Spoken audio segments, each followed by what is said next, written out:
प्रधानमंत्री नरेंद्र मोदी ने अपनी शपथ ग्रहण से पहले पीएमओ स्टाफ को संबोधित करते हुए आज कहा कि खुद के अंदर लीडरशिप का होना बेहद जरूरी है। उन्होंने यह भी कहा कि आपने मेरी अपेक्षा से ज्यादा परिणाम दिया। न जान न पहचान, उसके बावजूद भी माला की शोभा बढ़ाने वाले आप सभी साथियों को बहुत बहुत धन्यवाद।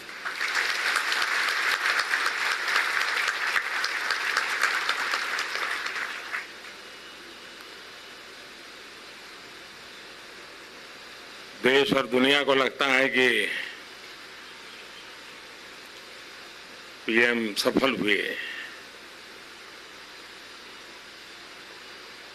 लेकिन एक 5 साल की अखंड एकनिष्ठ साधना और जिसका लक्ष्य रहा देश के सामान्य मानवी के जीवन में आशा और बदलाव दोनों संचारित हो। अब ये काम का क्रेडिट तो पीएम को मिलता है, टीवी पे पीएम दिखता है, अखबार में पीएम दिखता है, बधाइयां भी पीएम के खाते में जमा होती हैं, लेकिन जब तक कोई टीम नहीं होती है और समर्पित टीम नहीं होती है, तब तक सपने कितने ही बहुत सुहाने हो, संकल्प कितने ही दृढ़ क्यों न हो, इरादे कितने ही नेक क्यों न हो, परिणाम मिलना बड़ा मुश्किल होता है। चलिए, तो आप सुन रहे थे प्रधानमंत्री नरेंद्र मोदी को, जो आज दरअसल में पीएमओ के अपने पूरे स्टाफ को संबोधित कर रहे थे, शुक्रिया कह रहे थे बीते 5 साल प्रधानमंत्री को सपोर्ट करने के लिए, उनकी तमाम मदद करने के लिए। लेकिन आपको बता दें कि आज का दिन एक तरीके की नई शुरुआत है 17वीं लोकसभा के लिहाज से, क्योंकि आज एनडीए राष्ट्रपति को मुलाकात कर दावा पेश करने के लिए अपनी बात कहेगी। हमारे सहयोगी रविकांत राय हमारे साथ जुड़ रहे हैं, लगातार भारतीय जनता पार्टी को कवर करते रहे। रविकांत, क्या कुछ आज का कार्यक्रम है?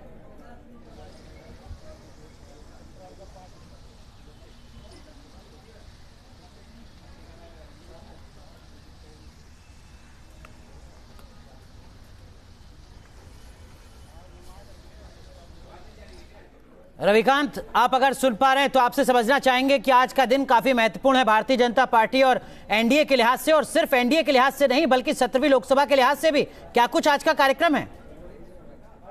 और अगले 5 साल तक सरकार का रुख क्या होगा, ये तब पता चलेगा जब प्रधानमंत्री नरेंद्र मोदी को नेता चुना जाएगा। और नेता जी कहें रविकांत।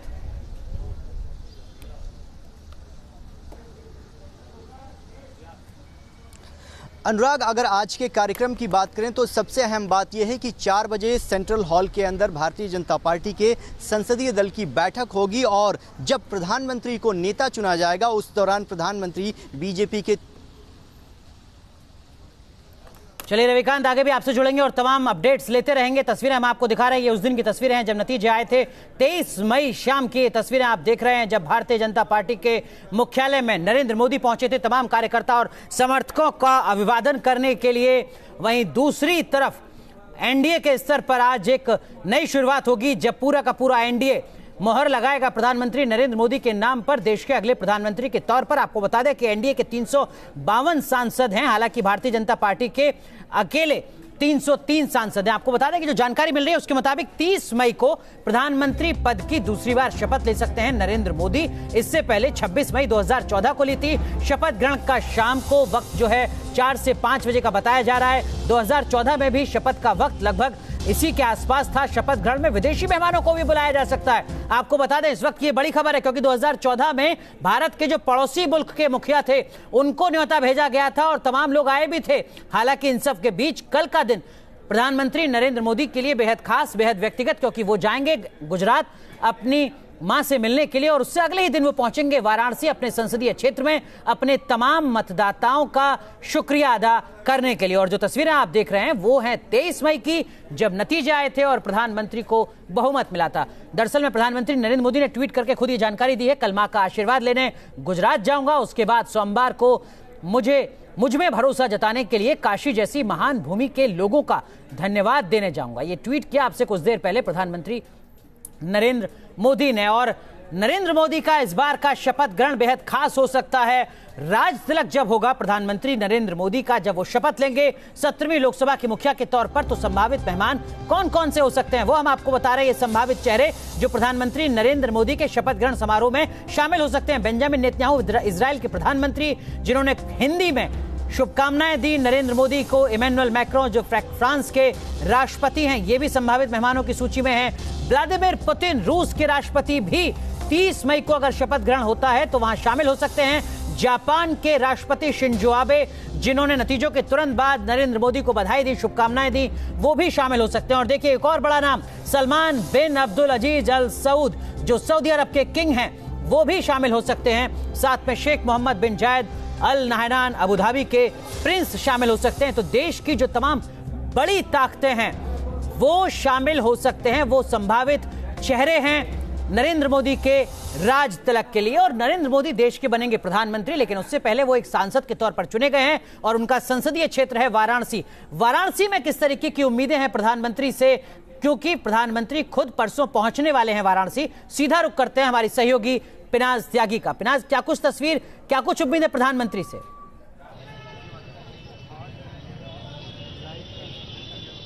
बिल्कुल अनुराग, हमारी न्यूज नेशन की टीम यहाँ पिछले 2 दिन से मौजूद है और जिस तरह से हम लगातार लोगों से बात कर रहे हैं, काफी उत्साहित हैं और उनको उस तारीख का इंतजार था जब प्रधानमंत्री नरेंद्र मोदी मां गंगा का आशीर्वाद लेने के लिए आएंगे।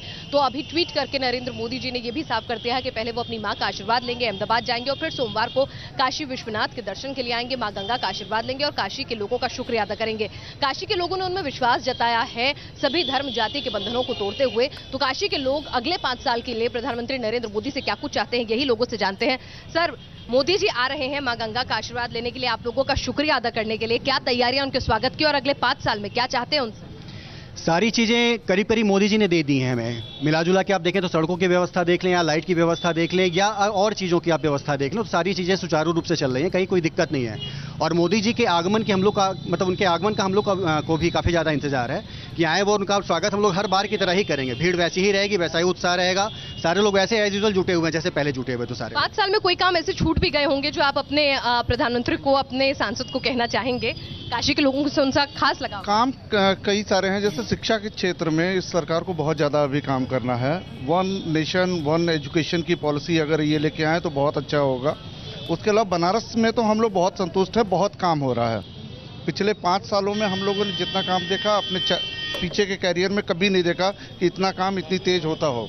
बिल्कुल। आपकी तरफ से क्या चाहते हैं आप प्रधानमंत्री नरेंद्र मोदी से, जो 5 साल में छूट गया वो उनके एजेंडे में सबसे पहले? ऑलरेडी उन्होंने पहले बता रखा है कि आईपीडीएस के तहत जो अंडरग्राउंड का केबलिंग काम था, बाकी वो आगे वाले समय 2020 में स्टार्ट होने वाले हैं। फर्स्ट फेज का काम हो गया, ऑलरेडी पहले बता रखे हैं। बनारस के सारे विकास के जो उनके प्रोग्राम है सेट हैं, वो काम हुआ है, उनके सारे कार्यक्रम सेट हैं। चलिए, और यही जनता का उनको साथ और विश्वास मिला है कि आज इतनी बम्पर जीत प्रधानमंत्री नरेंद्र मोदी और बीजेपी ने दर्ज की है। आप युवा हैं, आप ये बताइए बतौर युवा आपको क्या लगता है कि क्या होना चाहिए और देश में? केवल 300। देखिए, सबसे पहले बात तो ये है कि काशी में ये पुराने स्तर से आनंद कानन बन रहा है। सबसे पहले काशी को संरक्षण देना, माँ गंगा है उसमें जो 70 नाले जो अभी तक ऑन रिकॉर्ड जो उनको बंद किया जाए, मंदिरों की साफ सफाई की जाए। जी पिनाज, काशी में तमाम जिसने हम प्रकार के जो युवा हैं, जैसे मैं एक सोशल वर्कर हूँ, मेरा काम मैं रोड पे जो लवारिस सचाए जो पड़े रहते हैं, इस प्रकार के लोगों को मोदी जी काशी में बहुत काम हुआ है लेकिन बहुत सा काम अभी गुंजाइश बाकी है अनुराग। तो वो लोगों की इच्छाएं हैं, गंगा की स्वच्छता और काशी का संरक्षण सर्वप्रथम है। बिल्कुल पिनाज, आप बने रहिए हमारे साथ, आगे भी आपसे जुड़ेंगे और तमाम अपडेट्स वाराणसी से भी लेते रहेंगे। तो आप देख रहे हैं न्यूज नेशन की महाकवरेज बेहद खास है, क्योंकि आज अब से कुछ देर बाद एनडीए मोहर लगाएगा नरेंद्र मोदी के नाम पर देश के अगले प्रधानमंत्री के लिए, और फिर मुलाकात होगी राष्ट्रपति से सरकार बनाने का दावा पेश करने के लिए। हमारे दो सहयोगी रविकांत राय दिल्ली से हमारे साथ जुड़े हुए हैं, संसद भवन परिसर से, और साथ में नरेंद्र मोदी के संसदीय क्षेत्र वाराणसी से हमारी वरिष्ठ सहयोगी पिनाज त्यागी हमारे साथ जुड़ी हुई हैं। सीधा रुख करेंगे एक बार फिर पिनाज का। पिनाज, एक दिन बाद यानी परसों नरेंद्र मोदी काशी पहुंचने वाले हैं, किस तरीके की उम्मीदें स्थानीय मतदाताओं को, नागरिकों को?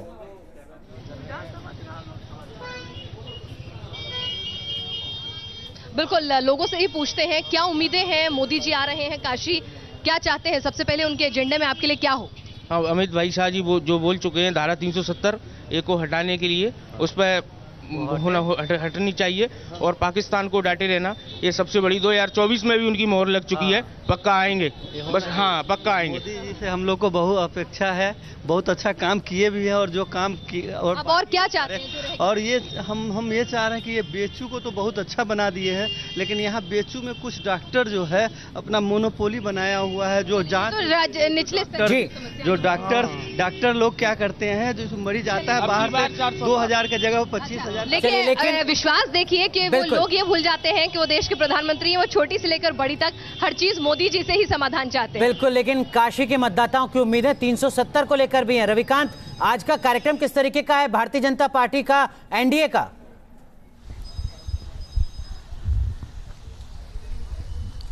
अनुराग, सबसे अहम बात यह है कि आज संसद भवन के सेंट्रल हॉल में भारतीय जनता पार्टी के संसदीय दल की बैठक होगी, और अगले 5 साल तक सरकार कैसे चलेगी, सरकार का रूपरेखा क्या होगा, सरकार के एजेंडे में कौन से मुद्दे प्रायोरिटी पर होंगे, इन तमाम चीज़ों का जवाब उस वक्त मिल जाएगा जब प्रधानमंत्री नरेंद्र मोदी को एक बार फिर भारतीय जनता पार्टी के संसदीय दल का नेता चुना जाएगा। और जानकारी ये है कि यहाँ पर संसदीय दल का नेता चुने जाने के बाद नरेंद्र मोदी संसदीय दल को संबोधित करेंगे। आपको याद होगा अनुराग, 2014 में जब उन्हें संसदीय दल का नेता चुना गया था तो उन्होंने कहा था कि ये सरकार जो है गरीबों के लिए समर्पित है, ये सरकार गरीबों के लिए काम करेगी। बिल्कुल, तो आज देखना होगा कि नरेंद्र मोदी अपने संबोधन में क्या कुछ कहते हैं। रविकांत और पिनाज त्यागी, आप बने रहिए हमारे साथ। मोदी रिटर्न्स। नमस्कार, मैं हूं आपके साथ अक्षय विनोद शुक्ल। 2019 लोकसभा चुनाव में शानदार जीत दर्ज करने के बाद आज का दिन काफी अहम हो जा रहा है, क्योंकि आज शाम 7 बजे राष्ट्रपति से एनडीए के नेता मुलाकात करने वाले हैं। उससे पहले ये 5 तस्वीरें हम आपको दिखाने जा रहे हैं। अब आप अंतर समझिए कि 2014 में किस तरीके से इस जीत को सेलिब्रेट किया गया था, उसकी तस्वीर भी आपके सामने है। सेंट्रल हॉल में क्या कुछ हुआ था, किस तरीके से प्रधानमंत्री नरेंद्र मोदी संसद की चौखट पर पहुंचे थे और उसको इस्तकबाल किया था, माथे पर लगाया था, वो तमाम तस्वीरें आपको दिखाएंगे। वहीं आज क्या कुछ तस्वीरें देखने को मिलने वाली हैं उससे भी आपको रूबरू कराएंगे। पीएम पद की शपथ में सार्क देशों के तमाम नेता भी नजर आए थे, क्या 2019 में ये तस्वीर देखने को मिलेगी? ये सवाल लगातार बना हुआ है हमारे साथ।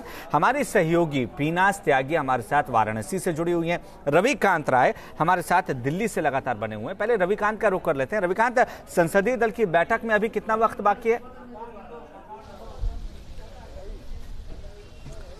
देखिए अक्षय, लगभग आधे घंटे बाद जो है भारतीय जनता पार्टी के संसदीय दल की बैठक संसद भवन के सेंट्रल हॉल में होगी। और अक्षय, ये ऐतिहासिक लम्हा है। आपको याद होगा कि 2014 में जब प्रधानमंत्री को नेता चुना गया था, उस दौरान जैसे ही वो संसद भवन के अंदर प्रवेश करते हैं, उन्होंने झुककर संसद भवन को प्रणाम किया और कहा कि ये सरकार जो है गरीबों के लिए समर्पित रहेगी। अब देखना यह है कि 5 साल के बाद 2019 के आगे सरकार का एजेंडा क्या होगा, सरकार की रूपरेखा क्या होगी और सरकार की प्राथमिकताएं क्या होगी, इन सब का जवाब उस वक्त मिलेगा जब प्रधानमंत्री भारतीय जनता पार्टी के संसदीय दल को सेंट्रल हॉल में संबोधित करेंगे। ठीक उसके बाद एनडीए के नेताओं की भी बैठक होने वाली है अक्षय, जहां पर एनडीए के नेता मिलेंगे और उसके बाद जो सीनियर नेता हैं वो यहां से संसद भवन से निकलकर राष्ट्रपति भवन जाएंगे, जहां पर सरकार बनाने का दावा एनडीए की तरफ से पेश किया जाएगा। जानकारी ये भी मिल रही है कि प्रधानमंत्री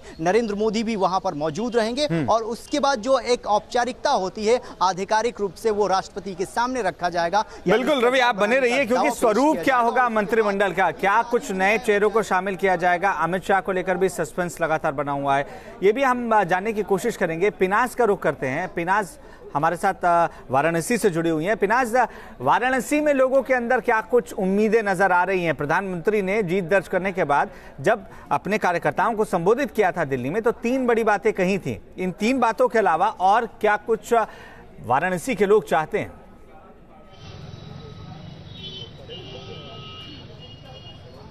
बिल्कुल, इस वक्त हम लोग यहाँ पर BHU गेट के सामने यहाँ पर मौजूद हैं और यहीं से प्रधानमंत्री नरेंद्र मोदी जो हैं पंडित मदन मालवीय जी की प्रतिमा को जो है वो पुष्प अर्पण करके अपने किसी भी दौरे की, रोड शो की, बनारस के दौरे की शुरुआत वो करते हैं। और जिस तरह से यहाँ के आसपास के लोग हैं वो हमारे साथ यहाँ इकट्ठा हुए हैं, उनकी क्या कुछ इच्छाएं हैं और जो सवाल आपने यहाँ पर पूछा वही हम इनके रवि से, वही हम आम जनता से पूछने की कोशिश करते हैं। अमित शाह जी को अब इतनी मेहनत की है उन्होंने संगठन को तैयार करने में, उनका जीत में बड़ा योगदान है। क्या इस बार की मंत्रिमंडल में उन्हें, आपकी इच्छा है आना चाहिए? अरे वो तो हेड ही हैं, उनको तो आना चाहिए, लेकिन उन्हें एक चीज पे गौर करना चाहिए, जो धारा 370A है उसको हटाने का पूरा प्रयास करना चाहिए और पाकिस्तान को इसी तरह से रोके रहना है। एक मोदी जी ही एक ऐसे प्रधानमंत्री है जो सांसदों को जितवा रहे हैं, नहीं तो सांसद प्रधानमंत्री को बनाते थे अभी तक। जी बिल्कुल, उनको आना चाहिए। उनका काफ़ी जिस तरह से उनका जो काम किया है, काफ़ी अच्छा कार्य उनका रहा है। हर जगह उन्हें मंडल में काफ़ी अच्छा कार्य करने की प्रगतिशील लोगों ने दिया है। तो अब उन्हें सरकार में भी अपनी स्किल्स जो है दिखानी चाहिए, हालांकि ये मोदी जी का निर्णय होगा।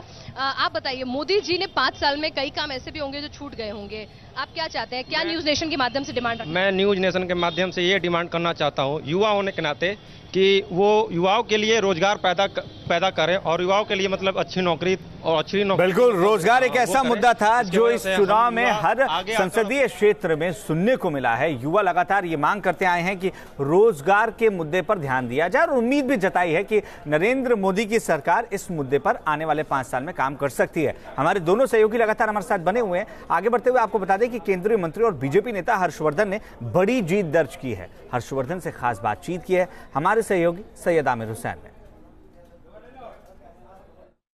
चांदनी चौक में बड़ी जीत हासिल करने के बाद आज सभी सांसद एक साथ एक मंच पर आए और बातचीत रखी, अपना आगे का विजन रखा। डॉक्टर हर्षवर्धन साहब हमारे साथ में मौजूद हैं। सर, किस तरह से इस जीत को आप बना रहे हैं?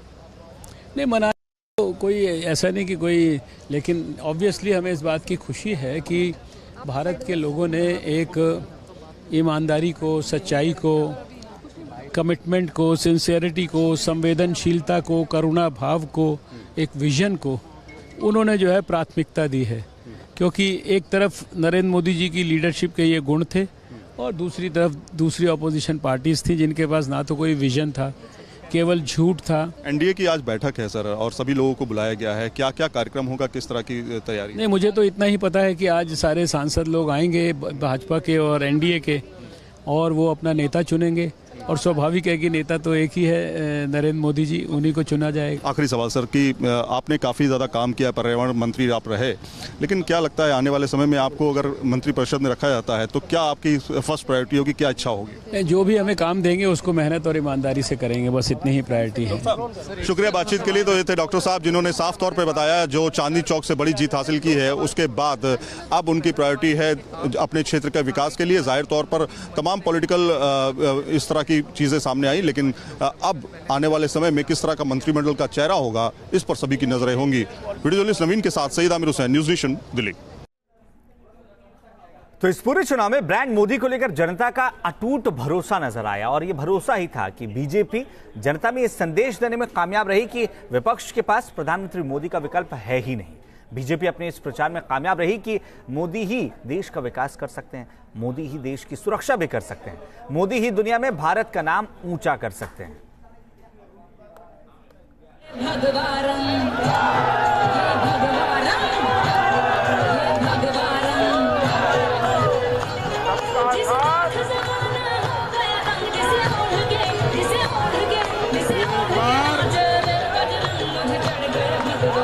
दो 2019 के सियासी महाभारत में नरेंद्र मोदी विरोधियों पर आक्रामक रहे। अपने भाषणों के जरिए वो विपक्ष पर लगातार हावी होते रहे। दिल्ली की सत्ता की इस लड़ाई को उन्होंने मोदी बनाम अन्य के तौर पर लाकर खड़ा किया। हवा खड़ा करो, झूठ का हवा खड़ा करो, बार बार झूठ बोलो और मोदी को गाली दो, मोदी को गाली दो। तो ये मोदी मोदी मोदी उन्होंने इतनी गालियां दी है तो लोगों ने मोदी को मंत्र बना दिया। फिर एक बार मोदी सरकार ये नारा नहीं है, ये मेरा विश्वास है। सियासत के इस महासमर में ऐसा लगने लगा कि हर सीट पर ब्रांड मोदी ही लड़ रहा था। इस चुनाव में मैं पहले दिन से कह रहा था, ये चुनाव कोई दल नहीं लड़ रहा है, कोई उम्मीदवार नहीं लड़ रहा है, कोई नेता नहीं लड़ रहा है, ये चुनाव देश की जनता लड़ रही है। वोटर सांसद नहीं बल्कि प्रधानमंत्री चुन रहे थे। हर बार मोदी सरकार, हर बार मोदी सरकार। जलवा तो मोदी जी का है ही। सबकी पसंद एक ही है, मोदी जी जिंदाबाद। आपको कैसा हिंदुस्तान चाहिए? घर में घुस के मारने वाला। चुनाव में बड़ा सवाल अब यही था कि ब्रांड मोदी को वापस लाना है या फिर ब्रांड मोदी को हटाना है।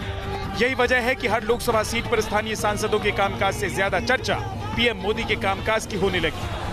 उम्मीदवारों के होने या नहीं होने का कोई मतलब नहीं रह गया था। प्रत्याशी का काम, उसकी भूमिका सब दरकिनार हो गए और चुनाव नरेंद्र मोदी के नाम पर एक जनमत संग्रह में तब्दील हो गया।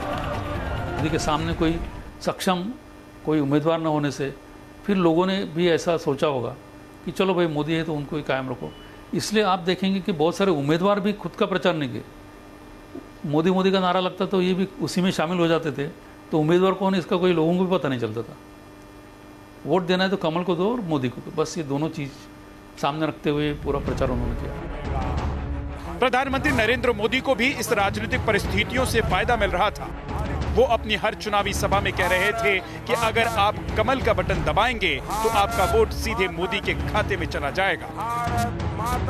आप जब कमल के निशान पर बटन दबाएंगे तब दिल्ली में मजबूत सरकार बनेगी और मजबूत सरकार मजबूत हिंदुस्तान के लिए काम करेगी। आपका हर एक वोट जो कमल के निशान पर दबाएंगे वो वोट सीधा सीधा मोदी के खाते में जाएगा। गांव कस्बों से लेकर शहरों तक में लड़ाई बहुत कड़ी रही, लेकिन हर जगह मोदी फैक्टर चला। आखिर क्या था मोदी फैक्टर? क्या था वो अंडर करंट जिसके झटकों को मोदी विरोधी सह नहीं पाए? नरेंद्र मोदी के खिलाफ विपक्ष का कोई चेहरा ही नहीं था। विपक्ष पीएम का चेहरा सामने रखकर चुनाव नहीं लड़ा। राज्यों में गठबंधन तो बने लेकिन विपक्ष एकजुट नहीं हो सका। विपक्ष का चुनाव के बाद चयन का मंत्र घातक सिद्ध हुआ। जाति की राजनीति फेल हो गई। ये जाति के नाम पर खेल खेलने वाले लोगों को ये बहुत बड़ा प्रहार इस चुनाव में हुआ है। देश में मोदी वोट बैंक एक नए वोट बैंक के तौर पर तैयार हो गया।